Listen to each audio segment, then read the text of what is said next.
They gave me rules to survive the night at a remote observatory. But the most dangerous lie wasn't in the rules. It was the belief that the creature hunting me was the monster to fear. I discovered the truth when I finally ran into it.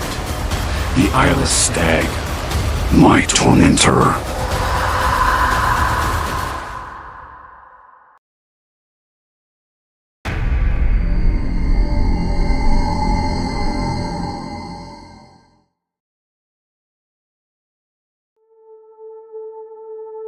It all started with a desperate need for silence. My life back in the city had become a cacophony of failures. A relationship that ended in a text message. A job that felt like a slow motion drowning. And an apartment where the neighbors' arguments were the soundtrack to my insomnia. I craved an escape, so total, so absolute, that the world would forget I existed. And then I found it. An internship posting for an assistant observer at a place called the Echo of Stars Observatory. It was perched on a remote mountain peak, a forgotten relic from a time when people looked up with wonder instead of down at their phones. The pay was negligible, but the isolation was priceless. It was perfect. The drive up was a ritual of shedding. The city didn't just shrink in my rearview mirror. It dissolved like a sugar cube in black coffee. Paved roads gave way to gravel, then to a deeply rutted dirt track that seemed to actively resent my car's presence. The trees grew thicker, taller, their branches knitting together overhead, until the sky was just a fractured mosaic of blue. When I finally saw the observatory, it took my breath away. It wasn't majestic. It was a skeleton, a single domed structure of faded white, stained with years of rain and neglect, connected by a covered walkway to a small, blocky living quarters. It looked like a skeletal hand reaching for the heavens, a silent testament to forgotten ambitions. My only human contact was a voice on the phone, a man who introduced himself as Mr. Abernathy, the facility manager. He spoke in clipped, disinterested tones, as if my existence was a minor administrative hurdle. When I asked about my predecessor, there was a pause.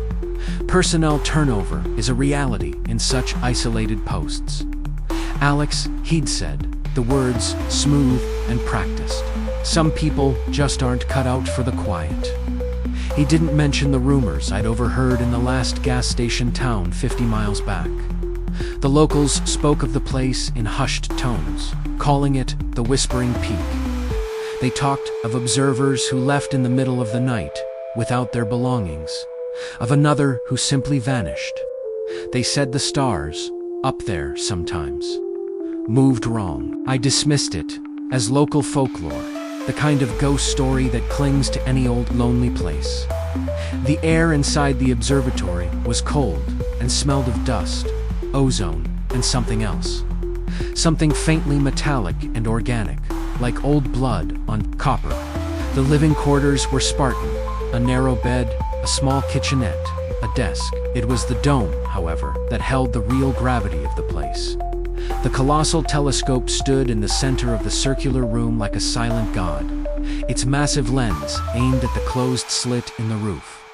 A ring of outdated computer terminals and equipment surrounded it, their screens dark and dusty. It was here, while wiping down the main control desk, that I found the journal. It was tucked away in a sticky drawer, beneath a stack of brittle, yellowed star charts. The cover was worn leather, soft to the touch, with no markings. I opened it. The pages were filled with a spidery, frantic handwriting. It was a logbook, but not of celestial observations. It was a log of survival. On the first page, in stark, block capitals, were the words, "The Observer's Rules."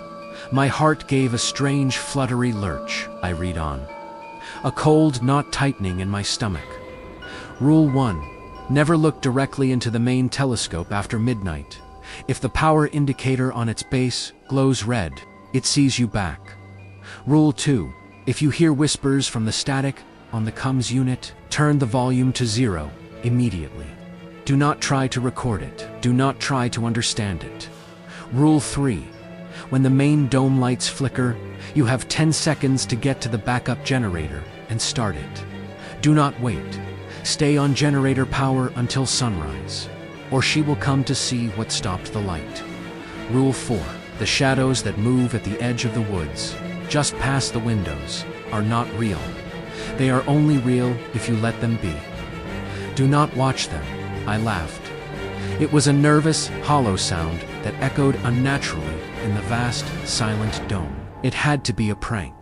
A joke left by the last guy, a way to haze the new recruit.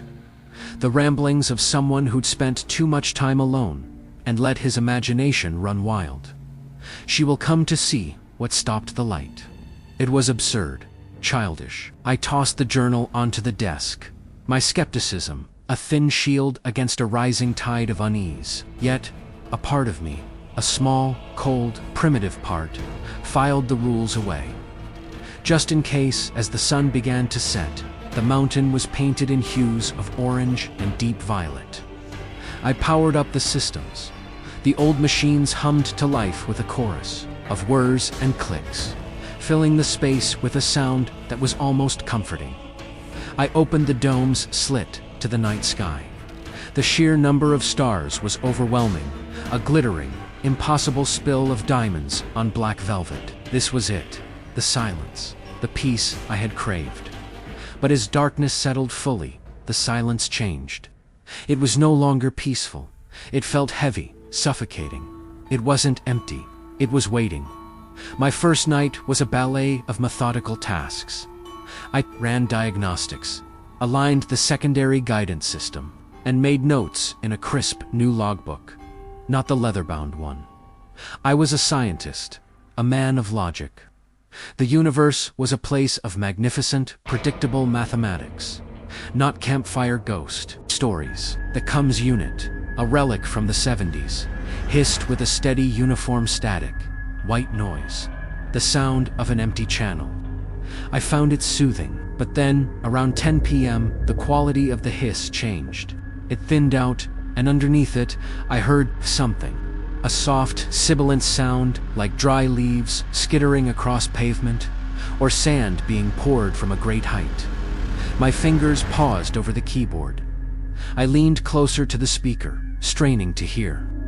It wasn't a language, not one I could recognize. It was more like the ghost of a voice, a collection of layered, overlapping whispers.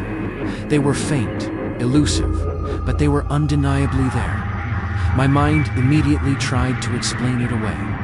Tropospheric ducting, a distant radio signal bouncing off the ionosphere, interference from the aurora. But the whispers felt closer than that. They felt like they were in the room with me. And then, a single clearer sound bubbled up through the static. A wet, clicking noise, like a tongue struggling to form a word it had long forgotten. My blood ran cold. Without conscious thought, my hand shot out and slammed the volume dial. 2-0. The silence that rushed back in was a physical blow. I sat there, my heart hammering against my ribs, staring at the muted Comes unit. I hadn't done it because of the rule. I'd done it because a primal animal part of my brain had screamed at me to make it stop. The hours crept towards midnight. I tried to lose myself in my work, charting the slow, majestic drift of a distant nebula. But my eyes kept flicking to the base of the main telescope, to the small, circular power indicator. It was a steady, healthy green. Of course it was. Midnight came and went. 1 o'clock. 2. The paranoia began to feel foolish, a phantom of my own weary mind. I was about to pack it in for the night when it happened. The light flicked from green to a deep, pulsating crimson. It didn't beep. It didn't flash an error message on any screen. It just changed. The red light bathed the console in a sickly, pulsing glow. It felt like a heartbeat, a slow, predatory heartbeat. My first instinct was pure curiosity. What was it? A sensor malfunction? An overheating warning? My hand drifted towards the eyepiece. The rule screamed in my mind. Never look directly into the main telescope after midnight. If the power indicator on its base glows red, it sees you back. The phrase, which had seemed so ridiculous in the daylight, now felt like a sacred commandment. My body was frozen in a war between two impulses: the scientist's need to observe and understand, and a terrified animal's instinct to hide. I stared at the eyepiece, a perfect circle of black glass reflecting the pulsing red light. It was calling to me. Just one look. Alex, what could it hurt? The thought wasn't my own. It slithered into my mind with a cold, persuasive familiarity. My breath hitched. I squeezed my eyes shut and physically recoiled, pushing my chair back from the console, so hard it screeched against the concrete floor. The sound was sharp, violent, and it broke the spell. I sat there, trembling in the dark, my eyes locked on the red light, until after what felt like an eternity, it blinked and returned to a steady, innocuous green. I didn't work anymore that night. I stumbled to my quarters and lay on the bed, my clothes still on, watching the door until the first hint of gray dawn softened the edges of the window. The morning light felt like a pardon. The fears of the night seemed absurd, theatrical. I needed fresh air, a reminder of the solid, real world. I stepped outside into the crisp mountain air. The sky was a brilliant, cloudless blue. The world felt normal again. I decided to take a short walk to follow the tree line that bordered the clearing, and that's when I saw the tracks. They were pressed deep into the damp earth near the edge of the woods. They were cloven hoofprints, dear, I thought, relieved. But as I looked closer, the relief curdled in my gut. They were too big, far too big for any deer I had ever seen or read about. They were the size of a dinner plate, each one pressed into the soil with a weight that suggested something impossibly heavy. And they weren't walking. The gait was wrong.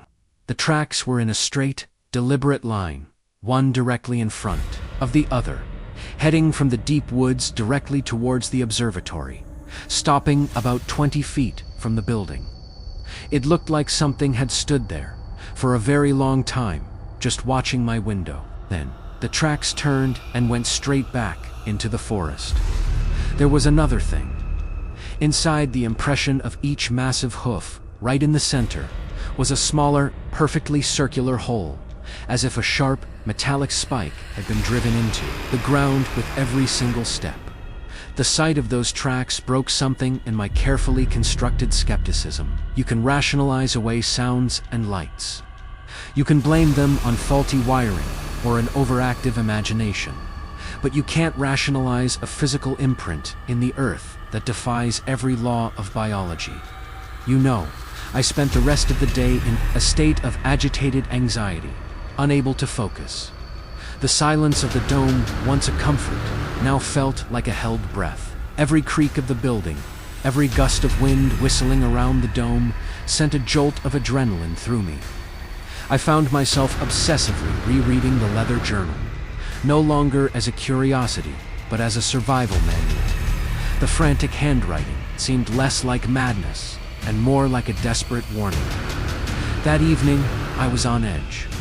I performed my duties mechanically, my senses stretched to their breaking point. I kept the comms unit off. I avoided looking at the base of the telescope, as following the rules, and for a few hours it seemed to work. The night was still, the sky was clear.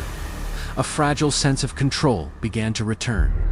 I was compiling data on stellar parallax when the main dome lights flickered. It wasn't a subtle dip. It was a violent, convulsive stutter. The overhead fluorescence buzzed angrily, plunging the massive room into a strobing, disorienting chaos of light and shadow. 1 second, the telescope was a solid, hulking machine. The next, it was a jagged silhouette against a wall of darkness. The effect was nauseating. My heart leaped into my throat. Rule 3. When the main dome lights flicker, you have 10 seconds to get to the backup generator and start it. 10 seconds. The words flashed in my brain like a neon sign. I didn't question it. I didn't hesitate. I shoved my chair back and sprinted. The generator was in a small utility shed attached to the living quarters, down a short flight of metal stairs. My feet hammered on the steps, the sound echoing in the sudden deep silence as the lights in the dome gave up their fight and died completely. I was plunged into absolute pitch-black darkness. My hand, slick with sweat, fumbled along the cold concrete wall, searching for the door. Panic, cold and sharp, began to prickle at the edges of my sanity. 6 seconds, 7 dot. My fingers found the cold metal of the doorknob. I wrenched it open and stumbled into the shed. The only light was the faint, ghostly glow of starlight filtering through a grimy window. I saw the generator, a hulking block of red-painted metal. The pull cord. I grabbed it with both hands, planted my feet, and pulled with all my might. The engine sputtered, coughed, a pathetic, gasping sound. My blood turned to ice. Come on. I pulled again, a raw, desperate sob tearing from my throat. It caught. The engine roared to life, a deafening, beautiful clatter that filled the tiny space. A second later, the emergency lights in the shed flickered on, followed by the low, steady hum of the living quarters' power. Then, a single bright floodlight on the exterior of the dome snapped on, illuminating the clearing outside. Stood there, gasping for breath, my body trembling with leftover adrenaline. I had done it. I had followed the rule. I leaned against the wall, my legs weak with relief, and then I heard it. Through the roar of the generator, coming from the direction of the now darkened dome, was a sound. It was a low, resonant scrape, the sound of something very heavy being dragged across the concrete floor. Scray out, pause. Scray out. It was slow, rhythmic, and it was moving up the internal staircase towards the observation deck, where I had just been sitting. I clamped, a hand over my mouth to stifle a scream. She will come to see what stopped the light. What would have happened if I hadn't made it in time? What was up there right now, dragging itself through the darkness? My eyes darted to the small window in the shed. It looked out towards the main dome. The exterior floodlight I'd just activated cast a perfect, stark circle of light on the ground around the building. And in that circle, just for a second, I saw them. Shadows, not the flickering, uncertain shadows from the dying lights. Inside, these were solid, definite. They were long, impossibly long, stretching from the edge of the forest like grasping fingers, and they weren't still. They were writhing, twisting over one another in the artificial light, as if trying to reach the observatory walls, but being held back by the very light that was allowing me to see them.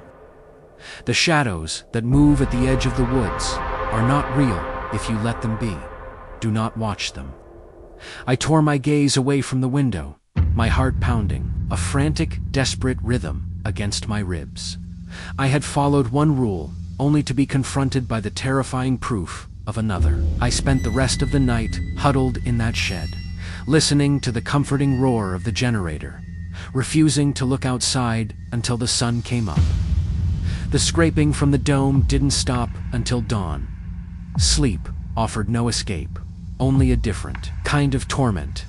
I dreamt of a sky without stars, a black, suffocating void, and a rhythmic scraping sound that vibrated through my bones. I woke up on the floor of the generator shed, stiff and cold. The morning sun, a welcome but insufficient balm. The generator had run out of fuel, and a profound silence had fallen over the mountain once more. A silence I now knew was a lie. I forced myself to go back into the dome. The air was frigid, and the metallic, coppery smell was stronger than before. I walked up the stairs to the observation deck, my steps hesitant, my hand trailing along the wall as if for protection. Everything looked normal. The computers were dark, the telescope was inert, but on the floor, etched into the concrete, was a long, deep gouge. It started at the base of the staircase and snaked its way across the room, ending in a perfect, sharp semicircle right in front of the chair I had abandoned in my flight. As if something had swung a giant, sharpened pendulum, missing my head by inches. The leather journal became my Bible. I read and reread the 4 rules, searching for hidden meanings, for loopholes, for anything that could give me an edge, but there was nothing more, just those 4 cryptic commands. My days fell into a paranoid routine. I did the bare minimum of work required to maintain my position, but my real job was survival. I measured the fuel in the generator, created a clear, unobstructed path between the dome and the shed, and started timing my sprints. I barricaded the door to my quarters at night with the room's only heavy chair. I was living on a knife's edge, anticipating the next test, the next violation of the natural order. For several nights, nothing happened. A tense, unsettling peace settled over the observatory. This was worse, in a way, the waiting, the not owning. The silence was a coiled spring. I started exploring the observatory grounds during the day. Driven by a desperate need to understand my prison, I found nothing but trees and rocks, and the unsettlingly large hoofprints. Then, I decided to inspect the telescope itself, not the eyepiece, but the massive, intricate machinery of its base. It was a jungle of old wiring, hydraulic lines, and access panels. One of the panels, low on the cylindrical base, looked different. It was cleaner, with newer screws. My curiosity overriding my fear, I found a screwdriver and pried it open inside. Nestled amongst the dusty cables was not more machinery, but a small, hollow space. And in that space was a folded, yellowed piece of paper. My hands trembled as I unfolded it. More rules. The handwriting was the same as the journal, just as frantic, but the ink was darker, fresher. It was as if the author had added them later, after a new, more terrifying discovery. Rule 5. If a single, brilliant star appears on the main screen that isn't on any chart, and the monitors begin to hum, that is the burning star. Shut down everything: power, lights, screens. Get under the main console desk and do not make a sound until sunrise. It is hunting by sound and light. Rule 6. If the burning star appears on the screen, but the humming is absent, it is a trap. Turn on every light in the dome, every single one, and scream its name. It hates the light. It hates being seen. My blood went cold. They were a direct contradiction. A fork in the road where both paths led off a cliff. One situation, 2 mutually exclusive instructions. Was the author insane? Or was this a test of intuition, a cruel riddle where the prize was another day of life? Tucked behind the first paper was another, smaller slip. Rule 7. Do not trust the voice on the radio, even if it calls you by name. It is not Mr. Abernathy. It is not help. It mimics. I felt a wave of nausea. The voice on the phone, Mr. Abernathy. Was that even his real name? The paranoia was becoming a physical thing, a thick, cloying fog in my mind. How was I supposed to know which rule to follow? The presence of a hum. How loud a hum? What if I couldn't hear it? The ambiguity was the true horror. The test came 2 nights later. I was running a spectral analysis of a distant galaxy, my back to the main screen, when a new light washed over the console. It was a brilliant, piercing white, so bright it hurt my eyes. I turned. There, in the center of the screen, was a star. It wasn't just a pixel. It pulsed with a malevolent living light, spitting digital artifacts like solar flares. The burning star, my entire body seized. My mind raced, trying to grab onto one of the rules. Listen for the hum. Listen for the hum. I strained my ears, trying to filter out the frantic thumping of my own heart. The low, steady whir of the computer fans was there. The quiet buzz of the transformers was there. But was there a new hum? A different one. The air felt thick, charged with static electricity, but I couldn't be sure. Was the absence of a distinct new hum the same as the humming being absent? My mind was a vortex of panic and indecision. Rule 5. Shut it all down. Hide. Rule 6. Light it all up. Scream, I was caught. A deer in the headlights of an impossible choice. In my panic, I did both, and neither. My left hand lunged for the main power switch on the console, while my right hand scrambled for the switch that controlled the dome's interior lights. My fingers hit both switches almost simultaneously. The main screen, showing the burning star, went black an instant before the floodlights flickered on. For a split second, the room was bathed in blinding, sterile white light. And in that flash of light, I saw it. It wasn't in the woods. It wasn't outside. It was inside the dome, with me, standing on the other side of the central telescope. Partially obscured by the massive structure was a shape. It was tall and gaunt, impossibly thin. It had the form of a deer, but it stood on two long jointed legs. Its head was tilted at an unnatural angle, and from where its antlers should have been, two long, dark, metallic-looking spikes curved forward. It had no eyes, only a smooth expanse of pale flesh, and it was looking right at me. The floodlights sputtered and died as the main power cut out, plunging the room back into the dim glow of the emergency lights. But the image was burned into my retinas, and then the sound came. It wasn't a whisper or a scrape. It was a deep, guttural, vibrating hum that seemed to emanate from the very air around me, from the concrete beneath my feet. It was the hum I had failed to notice, a low, predatory growl that I had mistaken for the building itself. The hum intensified, shaking the console, rattling my teeth. A wave of pure, disorienting force slammed into me. It wasn't a physical blow, but a psychic one. My vision swam, the room dissolving into a swirling vortex of color and shadow. The last thing I saw before the darkness took me completely was the dark shape of the gaunt stag taking a slow, deliberate step out from behind the telescope. I woke up with a gasp, my lungs burning. I wasn't in the dome. I was lying on my back, on damp, mossy ground. The sky above was a pale, pre-dawn gray, filtered through a thick canopy of leaves. A gentle gurgling sound filled the air. I sat up, my head throbbing. I was on the bank of a small, fast-moving creek. My clothes were soaked. I had no idea how I got there. The observatory was nowhere in sight. I pushed myself to my feet, my body aching, and looked around in a daze. I was in the middle of the woods, lost. A few feet away, leaning against the bank, was a small, dilapidated wooden structure. It looked like an old hunter's blind, long abandoned to the elements. The wood was rotten, covered in moss. As I stumbled closer, I saw something carved into the peeling wood of the door. It wasn't graffiti. It was the same spidery, desperate handwriting.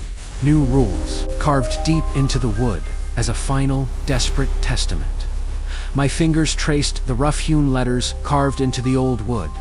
They were deeper than any casual vandalism, dug into the door with a desperate, obsessive force. The sight of that familiar, frantic script in this new, unknown location sent a fresh wave of terror through me. I wasn't just trapped in the observatory. I was trapped in this person's story, following their path to madness or destruction. Rule 8. It can move you. If you wake up somewhere new, you were not meant to see what it was doing. Find your way back before the next sunset. It does not like its toys to wander off. Rule 9. If you find one of its sheds, do not touch the bones. They are not from animals. Rule 10. The water in the creeks is safe to drink, but only upstream from a rowan tree. It cannot corrupt the water that flows past its branches. A shed, I glanced back at the dilapidated structure. It wasn't a blind. It was a small, crude shed, barely big enough for a person to stand in. My heart hammered against my ribs. Do not touch the bones. A cold, rational part of my brain fought for control. I needed to get my bearings. I needed to find the observatory. Find your way back before the next sunset. The rule was a command, an ultimatum. I pushed the dread down and turned to the creek. The water was crystal clear, gurgling over smooth gray stones. My throat was parched, My mouth felt like it was full of sand. I remembered the rule about the rowan tree. I scanned the creek bed, my eyes desperately searching. The forest here was dense, a suffocating wall of green. After a few minutes of frantic searching, I saw it.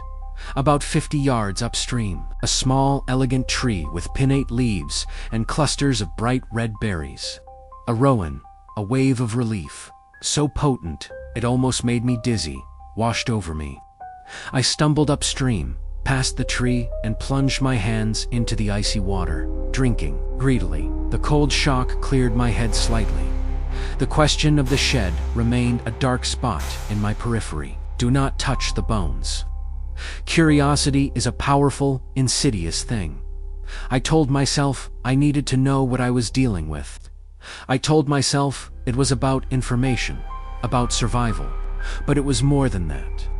I was being pulled into the mystery, my fear, mingling with a terrible, compelling need to understand. I walked back to the shed, my steps slow, deliberate. The door hung crookedly on a single rusted hinge. I nudged it with my foot. It swung open with a low groan, revealing the dark interior. The smell hit me first, a thick, gamey odor of rot and damp earth. My eyes adjusted to the gloom. The shed was empty, save for a pile of something in the far corner. It was a heap of bones. They were whitish-gray, stark against the dark soil of the floor. There were ribs, vertebrae, long, slender leg bones. At first glance, they looked like deer bones, but as I stared, the proportions seemed wrong. The ribs were too broad. The curve of a jawbone was too sharp, too narrow. And then I saw the skulls. There were 3 of them, nestled in the pile. They were elongated, with the familiar shape of a deer's head, but they were horrifically wrong. Where the eye sockets should have been, there were none. Just smooth, uninterrupted bone, and sprouting from the forehead of each skull were not antlers, but the same single, sharp, metallic-looking spike I had seen in the hoof prints. And on the creature in the dome, my stomach heaved. I stumbled back, bile rising in my throat. They are not from animals. I understood now. This was its lair, or one of them, a place where it kept its trophies, the remains of its predecessors. A cold dread, far deeper than anything I had felt before, settled into my very marrow. This wasn't just a haunting, it wasn't just a monster. It was a predator, and this mountain was its hunting ground. I was no observer. I was prey, the thought galvanized me. I turned and ran, crashing through the undergrowth. The single thought of sunset pounding in my brain. I had no compass, no sense of direction. I just followed the creek downstream, praying it would lead me to a landmark I recognized. The woods were unnervingly silent. No birds sang. No squirrels chattered in the branches. The only sound was my own ragged breathing and the splash of my feet through the shallow water. Hours passed. The sun climbed higher in the sky, its light filtering through the dense canopy in shifting, dappled patterns.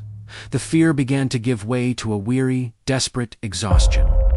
My body ached from the fall, my mind from the constant gnawing terror. I was about to give up, to collapse on the mossy ground and wait for the end, when I saw it. Through a break in the trees, high up on the slope of the mountain, a flash of white. The dome. It was miles away, a tiny, insignificant speck against the vast green landscape. But it was there. It was my prison, my torture chamber. But right now, it was the only home I had. It was my only hope of survival. A new kind of anxiety, cold and familiar, began to prickle at the edges of my newfound confidence. I watched the headlight crawl closer. It wasn't a car or a truck. The light was too singular, too focused, and it moved with an unnerving smoothness, not bouncing and jostling like a vehicle on the rutted road. As it rounded the final bend and came into the clearing, my blood turned to ice. It wasn't a vehicle at all. It was the creature. It was walking slowly, deliberately, up the center of the road, and from the center of its smooth, eyeless face, a single, brilliant beam of light shone forth, cutting through the night like a searchlight. It wasn't a headlight, it was carrying. It was a part of it. The logical explanations, the comforting rationalizations of the past 2 days shattered like glass. The fever wasn't gone. It had just been in remission. The creature stopped in the middle of the clearing, directly in the camera's view, and slowly tilted its head up, the beam of light sweeping across the observatory wall until it landed directly on the camera lens. The screen flared white, blinding me. An instant later, a sound boomed through the dome, not from the speakers, but from the walls themselves. A deafening, distorted voice that was both mechanical and organic. Alex, it crackled, a grotesque mimicry of a human voice, stretched and warped. The master is displeased. You refused his invitation. Now you will provide the offering. My carefully reconstructed reality crumbled to dust. The full moon hadn't been a reprieve, it had been an intermission, and the show was starting again with a whole new act I was completely unprepared for. The sentinel stood in the clearing, its searchlight face fixed on the dome, and from its body, that low, soul-shaking hum began to vibrate through the floor, stronger and more malevolent than ever before. It hadn't been trying to scare me before. Not really. Now it was. The voice, a synthesized abomination that scraped at the inside of my skull, echoed into silence. But the hum remained, a constant, oppressive vibration that made the very air feel thick and heavy. I stared at the whiteout screen of the security monitor, my mind blank with sheer terror. An offering. The word hung in the air, greasy and vile. What offering? Me. My brief period of rational calm felt like a distant, naive dream. The world of logic and reason had been a flimsy stage set, and now it was torn down, revealing the gibbering, Lovecraftian horror behind it. I was a rat in a cage, and the experimenter was tired of just observing. I scrambled away from the console, my breath coming in ragged, shallow gasps. My eyes darted around the dome, searching for ... What? A weapon. An escape. There was nothing, just cold, indifferent machinery. The leather journal on the desk seemed to mock me. I had ignored its wisdom, and now I was paying the price. I lunged for it, my hands shaking as I flipped through the frantic, spidery script. There had to be something else. Another hidden page, another cryptic clue. I shook the book, tore at the binding, but nothing fell out. The 10 rules I had found were all there, and none of them told me what to do when the monster started talking. Then, a new sound cut through the hum, a high-pitched, piercing screech. It came from the main console. I whirled around. A single line of green text had appeared on the primary screen, the same screen that had shown the burning star, initiate convergence sequence, YN. Below it, a cursor blinked steadily. Convergence. What in God's name was a convergence sequence? The word itself felt unholy. Was this the offering it demanded? Was I supposed to type, why? My entire body screamed, no sign. This was a trap. A new, more insidious rule test, where the instructions were delivered by the entity itself. A sudden, jarring bang echoed from my living quarters. I flinched, spinning to face the connecting door. Another bang, louder this time, shaking the metal door. In its frame, it was trying to get in, but it had walked through the door before. Why was it banging now? Was it a game? Was it trying to panic me into making a decision? Each impact was a physical blow, a rhythmic punctuation to my rising hysteria. I looked from the blinking cursor on the screen to the shuddering door and back again. Fear gave way to a surge of defiant anger. No, I wasn't going to be its pawn. I wasn't going to press Y. I wasn't going to make the offering. No, I screamed into the humming void, my voice raw and thin. Leave me alone. The moment the words left my lips, the hum stopped. The banging ceased. The dome was plunged into a shocking, absolute silence. Even the normal hum of the equipment died.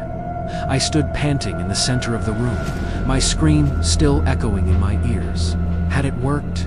Had my defiance actually driven it away? A flicker of hope, fragile and desperate, ignited in my chest. Maybe that was the key. Not following the rules, not hiding, but fighting back. Resisting the blinking cursor on the screen seemed less menacing now. I strode towards the console, my newfound confidence bolstering my steps. I would type N. I would end this. My finger hovered over the N key, and then I saw it. A new line of text had appeared below the first, offering denied. Penalty protocol initiated. Celestial. Alignment will proceed manually. My blood ran cold. The hope that had bloomed a second before withered and died. It hadn't been a choice between doing its bidding and being left alone. It was a choice between my participation and something else, something worse, celestial alignment. The phrase sounded terrifyingly final. The telescope, which had been inert for my entire stay, suddenly moved. With a low groan of ancient machinery, the massive lens began to tilt. Not towards a random point in the sky, but with a clear, deliberate purpose. It was aiming itself. The main screen flickered back to life, no longer showing a command prompt, but a star chart. Constellations wheeled across the screen at impossible speeds, as the telescope's internal systems searched, calculated, and locked onto a new target. A target in a patch of sky that was utterly, unnaturally black. A patch of sky where there were no stars at all. The Coalsack Nebula, a klaxon, loud and shrill, began to blare from the console. Red lights flashed across every panel, bathing the room in an apocalyptic glow. This was it, the endgame. My refusal hadn't saved me. It had just triggered the main event. My brief moment of defiance had been nothing more than another move in its twisted game. A move it had anticipated and had a response for. I was overwhelmed by a wave of utter despair. I had been so sure, so confident, and it had been a complete illusion. The emotional whiplash was staggering. I stumbled back, my legs giving way, and slid to the floor, my back against the cold concrete base of the telescope. I could do nothing but watch as the machine I was supposed to command prepared to welcome something from the void. An action I had personally and irrevocably set into motion. The klaxon blared, the lights flashed, and in the terrifying, starless void on the screen, something began to move. The sight on the screen was mesmerizing in its wrongness. In the heart of the Coalsack Nebula, the absolute blackness began to swirl, like ink dissolving in water. It wasn't that something was appearing in the darkness. The darkness itself was coalescing, gathering into a focal point, the klaxon wail, a mechanical scream of terror that mirrored my own. I had to get out. The thought was a primal, explosive command that overrode my paralysis. I scrambled to my feet, my mind a blank slate of pure animal panic. I didn't think about rules. I didn't think about offerings or alignments. I thought only of the door, of the outside, of anywhere but here. I launched myself towards the stairs, my feet slipping on the smooth concrete. The red flashing lights disoriented me, turning the familiar layout of the dome into a nightmarish, strobing labyrinth. I half fell, half ran, down the metal steps, the klaxon's shriek seeming to chase me, to claw at my back. I burst through the door into my living quarters, not even bothering to look back. The front door, the one I had so carefully barricaded, stood slightly ajar. I didn't question. I threw it open and plunged into the cold night air. The full moon was gone, replaced by a sliver of a crescent that offered little light. The clearing was bathed in a deep, oppressive gloom, but it was better than the flashing red hell I had just escaped. My lungs burned as I sprinted across the open ground, heading for the tree line, for the dirt track, for anywhere. I just had to run. Behind me, the klaxon from the dome suddenly cut out. It was replaced by a sound far worse.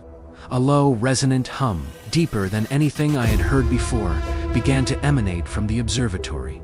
It wasn't just a sound. It was a physical pressure that seemed to squeeze the air from my lungs and make the ground beneath my feet vibrate. It was the sound of something immense, arriving.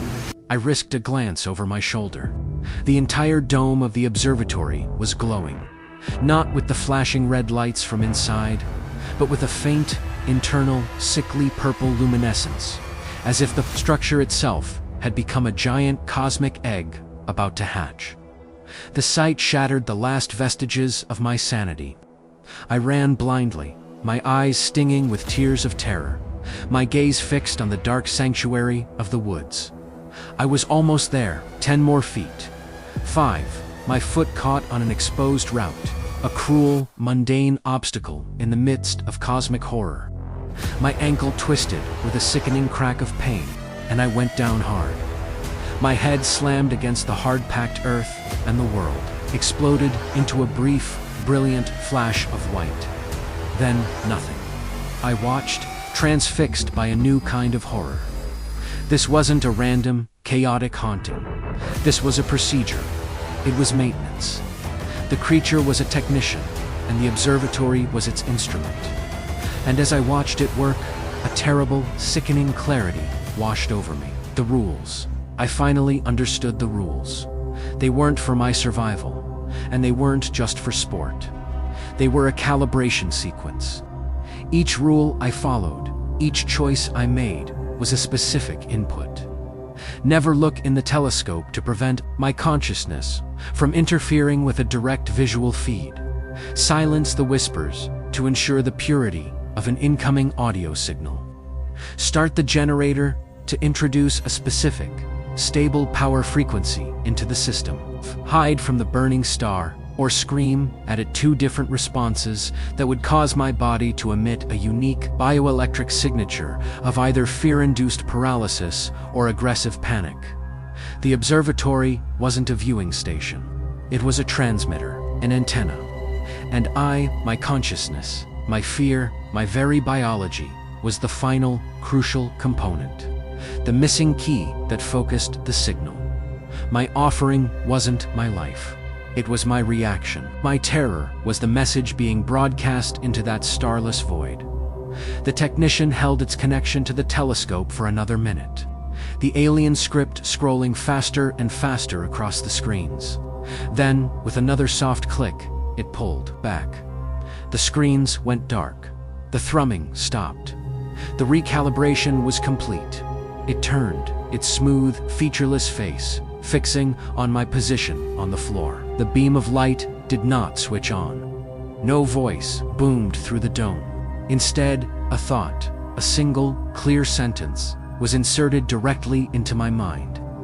It was delivered in a voice that was not my own, yet was as familiar to me as my own name. It was my mother's voice, warm and loving, exactly as I remembered it from my childhood.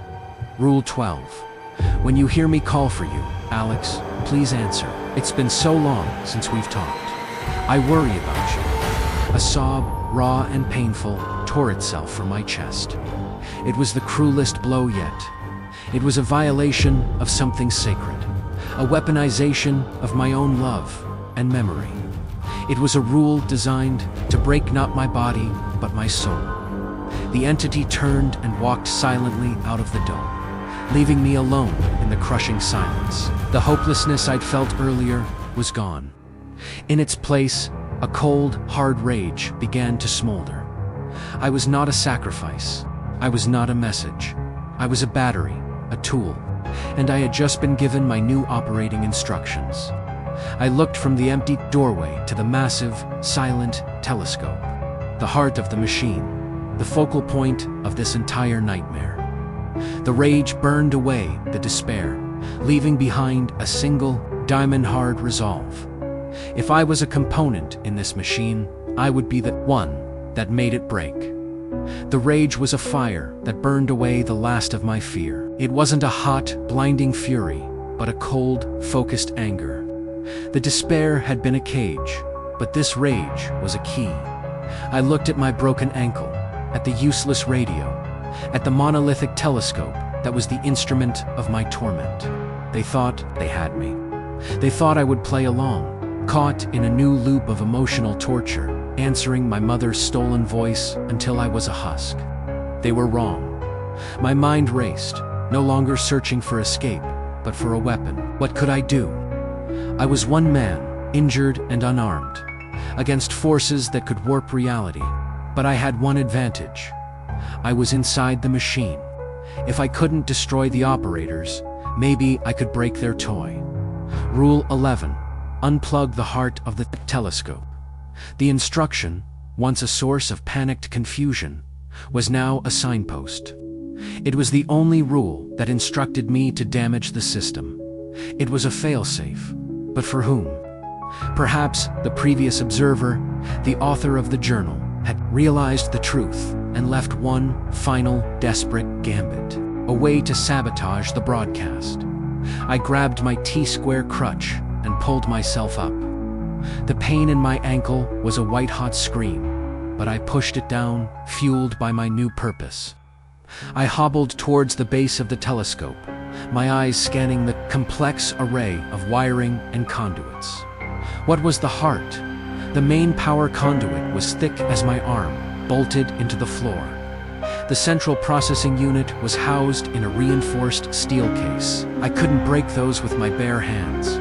My gaze fell on the access panel I had opened before, where I'd found the extra rules. It was still ajar. I limped over and looked inside. It was a nexus of delicate fiber-optic cables, glowing faintly, with a rainbow of colors. They snaked from the main body of the telescope into the floor, leading, I assumed, to the primary transmitter. This wasn't the brute force power supply. This was the nervous system, the data stream. If the telescope was the mouth, these cables were the vocal cords. This had to be it. As I reached inside, a voice, sweet and concerned, echoed in the dome. It needed no speakers. It was everywhere. "Alex, honey, are you there? I heard a noise. Is everything all right?" It was my mother's voice. The timbre, the cadence, the slight lisp she always had when she was worried was perfect. A part of my soul cried out to answer, to reassure her, to fall into the comforting illusion. But the cold rage held firm. "I'm here," I said, my voice a low growl. My hand closed around a thick bundle of the glowing fibers. They were warm to the touch, vibrating with a faint energy. "Oh, thank goodness," the voice sighed in relief. "Don't be scared, sweetheart. It will all be over soon. Just relax. Let it happen." "I don't think so," I snarled, and with a guttural roar, I pulled. The universe screamed. It wasn't a sound. It was a physical, psychic shriek that tore through reality.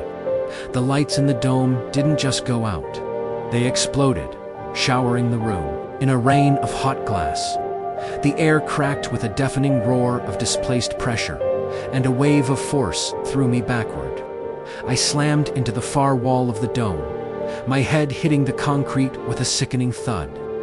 The T-square flew from my grasp through a swimming gray haze. I saw the telescope convulse. It was no longer a machine. It was a dying creature, arcs of violent purple energy, the same color I'd seen the dome glow with, erupted from its joints, writhing like angry serpents. The alien script on the dead screens flashed and glitched, characters dissolving into meaningless digital noise. I had done it. I had ripped out its throat. Mid-sentence, the humming pressure that had filled the dome vanished, replaced by a deafening, high-pitched whine, like a dying engine. The entire structure began to shake violently. Cracks spiderwebbed across the concrete walls. Dust and debris rained from the ceiling. The observatory was tearing itself apart. I knew I had seconds.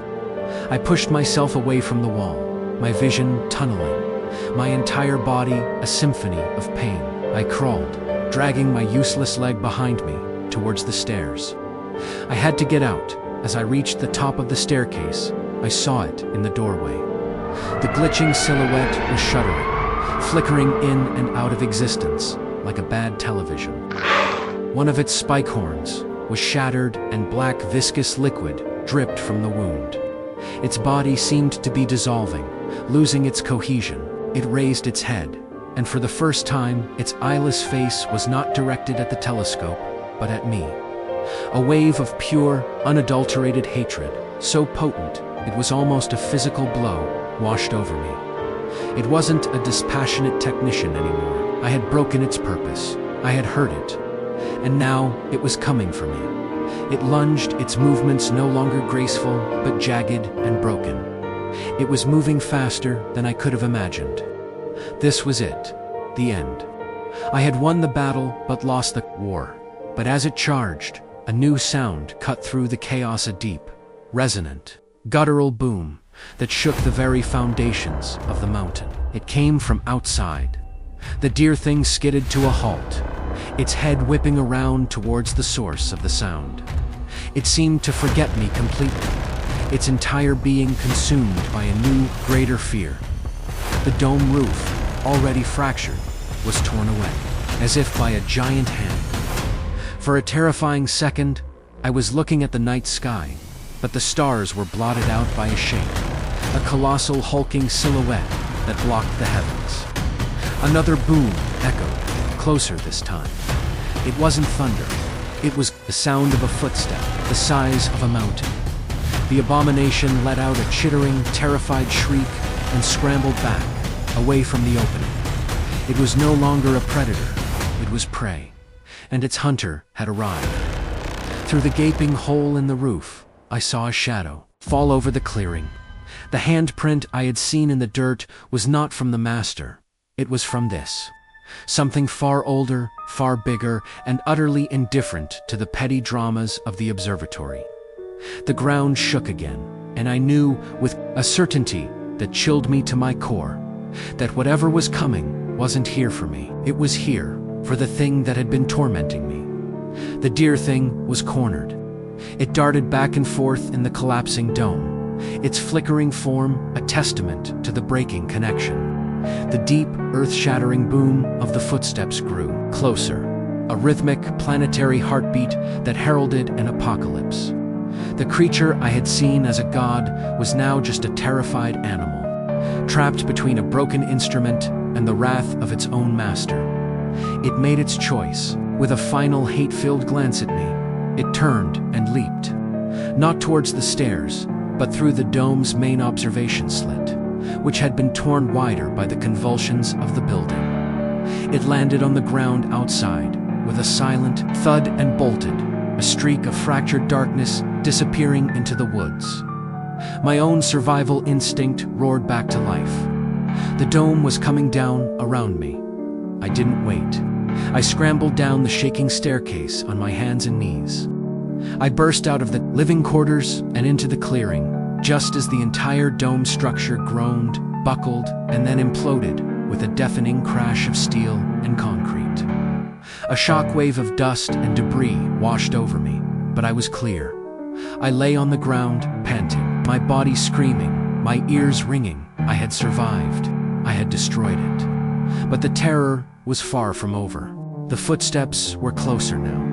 Boom! The ground jumped beneath me. Boom! A nearby pine tree swayed violently, as if in a hurricane. I could feel the pressure in the air changing, the immense displacement of something passing by. I had to move. I couldn't stay in the open. I pushed myself up, using the trunk of a small tree for support, and began to half stumble, half hop towards the deeper woods, away from the path of whatever was coming. My only thought was to put distance between myself and the ruins of that cursed place. That's when I heard it. A high-pitched, chittering shriek of pain from the woods ahead of me. It was the deer thing. I froze behind a thicket of ferns, peering through the leaves. The clearing where the observatory once stood was now dominated by a leg. Just a single leg. It was the size of a redwood tree, covered not in skin, but in what looked like massive, overlapping plates of obsidian black scales. It was planted firmly where the dome used to be. The rest of the creature was so vast, it was lost in the darkness, above the canopy, and it was leaning over, The eyeless stag burst from the trees, running for its life. It was that warped ungulate. It was no longer a graceful predator. It was a panicked, broken thing. Its form was unstable, glitching violently, parts of it turning to smoke and then snapping back into focus. It ran with a desperate, frantic energy, its metallic hooves churning the forest floor. It was running right past my hiding spot. For a moment, our paths would have intersected. Its hateful, eyeless face turned in my direction as it ran. There was no recognition, only pure animal terror. It was so close, I could smell the ozone and rot clinging to its dissolving form. But it wasn't looking at me. It was looking past me, behind me. Something else was moving. A shadow detached itself from the greater darkness. A colossal, scaled hand, the one that had left its print in the dirt, lowered itself from the sky. Its 5 slender, talon-tipped fingers were spread wide, each one the size of a bus. It moved with an unnerving, deliberate slowness, not like a hand striking, but like a biologist collecting a specimen. My tormentor saw it. It let out one final, pathetic squeal and tried to change direction, but it was too late. The forest floor, directly beneath it, gave way. The earth itself seemed to melt, turning to black, viscous liquid. The creature sank into it, as if into quicksand, its legs churning uselessly, and then the hand descended. It didn't grab or crush. It simply plunged into the liquefied earth, the talons closing gently around the struggling form of the deer. It was like watching a man pick a beetle out of a puddle. The hand retracted, pulling the shrieking, dissolving creature out of the ground. It lifted it up, past the canopy, towards a face I couldn't see and didn't want to. The chittering screams grew fainter and then were cut off abruptly. Silence, the monumental leg lifted. The ground shook one last time as the creature took a step, moving away, its purpose fulfilled. The pressure in the air eased. The suffocating presence was gone. I was left alone in the silent, broken woods next to the ruins of the observatory. Stayed hidden for what felt like hours, shaking uncontrollably. The truth of my ordeal slammed into me with the force of a physical blow. I wasn't the protagonist in this story. I was a footnote, a piece of lab equipment that had malfunctioned, drawing the attention of the lab owner who had come to discipline his unruly pet. My terror, my fight for survival, my grand act of defiance in destroying the telescope pit was all an insignificant sideshow, a minor inconvenience that had been tidied up with casual cosmic indifference. There is always something bigger.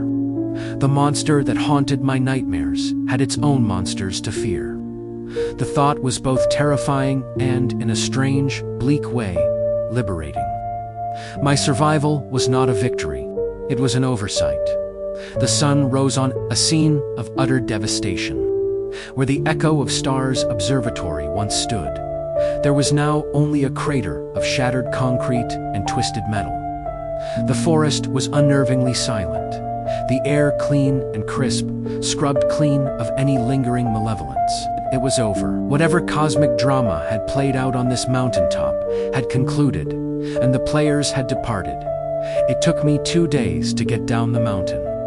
The journey was a slow, agonizing crawl, fueled by a numb, dissociative determination. My broken ankle was a constant companion of pain, but my mind was strangely distant, observing my own struggle as if from afar. I followed the creek downstream, drinking from it when I had to. My thoughts a hollow echo in the vast emptiness of my skull. When I finally stumbled onto a paved road, the sight of the black asphalt was more jarring than any monster. A passing truck, its driver's face a mask of shock and concern, was the first human I had seen in what felt like a lifetime. The world I had left behind still existed. The official story was simple and clean. I was the sole survivor of a freak geological event. A localized earthquake, they said, had struck the unstable mountain peak, destroying the old observatory. My injuries, my dehydration, my frantic, incoherent babbling about impossible creatures and talking stars were all chalked up to trauma and a severe concussion. They were kind, professional, and utterly dismissive. They patted me on the shoulder, told me I was lucky to be alive, and sent me on my way. Mr. Abernathy, I was told, sent his deepest regrets, but was unreachable on an extended vacation. The company that owned the observatory declared bankruptcy a week later, its assets vanishing into a labyrinth of holding companies. The echo of stars was erased, not just from the mountain, but from the records. I am home now. The city, with its cacophony of sirens and traffic, feels like a sanctuary. I live in a small apartment on a low floor, far from the night sky. The rhythmic arguments of my new neighbors are a comforting human sound. I blend in. I am just another face in the crowd, another man with a slight limp and a haunted look in his eyes. But the silence is never truly gone. Sometimes in the dead of night, when the city holds its breath, I can feel it. A deep, listening quiet. A sense of being observed, not by anything on this planet, but from a vast, cold distance.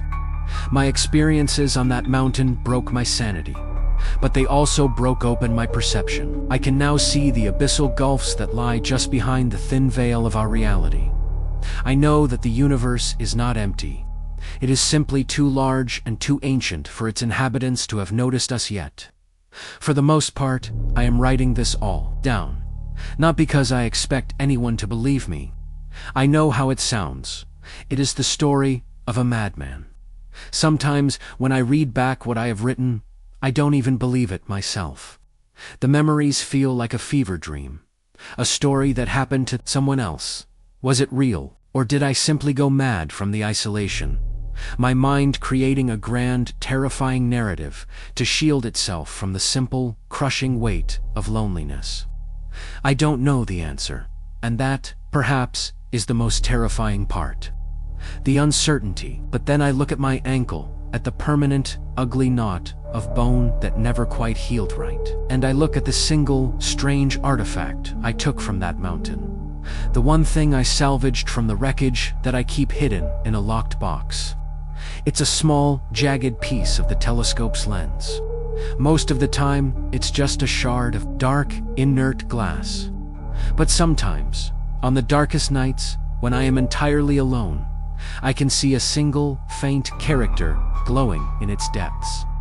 An angular, alien letter, a remnant of the language I saw on the screens. It is a constant physical reminder, a proof. I write because I have to, because the story is a weight inside me that must be expelled. And I write because of a single, chilling thought that keeps me awake at night. The observatory was a transmitter, an antenna. I was the final component. My terror was the message. For weeks, I broadcast my fear into the starless void.